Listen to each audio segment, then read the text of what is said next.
Ma'am, ano mong balay? Among balay o. Hinul balay nga hinulman. Na among bisita. Ready to go mi magkuan. Ma-birthday at tumigloon.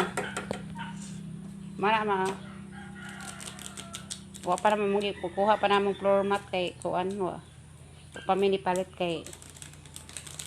Wa pa may ipalit. Tana. Wa pa may ipalit. Among kaldero, itong pakayo kay gagamit pa mi og kuan kahoy kay among gasol walay tubil. Walay tubil among gasol mo na nga kahoy lang sa so itom sa kay kaldero ha.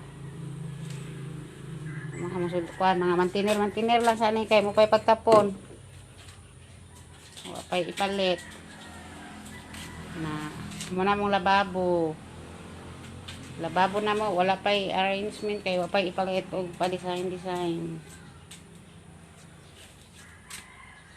Naman mo lababo diha. Dahil yun, ang among butanganan o bugas sa pagkaon. Nara. Among bugas, o narang hinatag na mga bugas mo pa'y among siglungag. Nara. Para mong siglungag. Palit mig saging, 25 kilo. Okay, kakaunon kayo mig saging. So, mauni among CR dire, guys. Nala, guys. Among CR. Na, diha ako maligo. Kakabo na rin tubig sa silingan. So, ang among abuhan na ra. Among abuhan. Mauni made in Philippines ni amo ang kuano amo ang kakaanganan kuano pa mi kapanguhag sagbot sa buhan kay manglakaw mi wa pa mi ipalit og sugangan kana lang sa unti lang sa ta. So nara din among halayan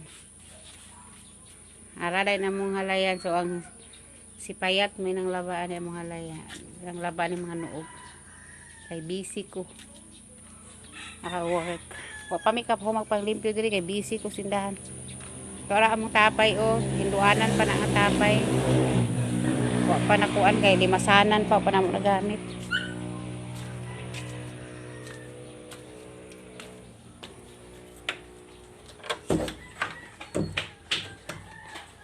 dayon ang among kwarto, among silid tulugan. Diri mi matulog. Naapay aircon. Mali among kwarto. Narang puma. So, naghuwam lang sa aming pum dito sa balay. Kaya pa may pum. Mali among kwarto na. Mga sudan nagsinina diha. Wa pa mi ka-arrange kay busy. Busy ko sa work.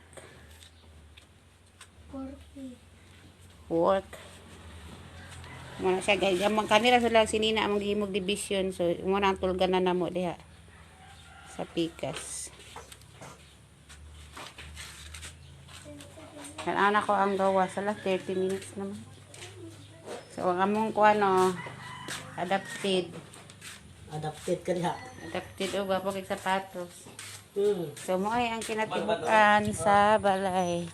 Daghan pa kahinluanan gyud as in. Papikahuman. Ginam-anam ra namo. Namo ni nga balay.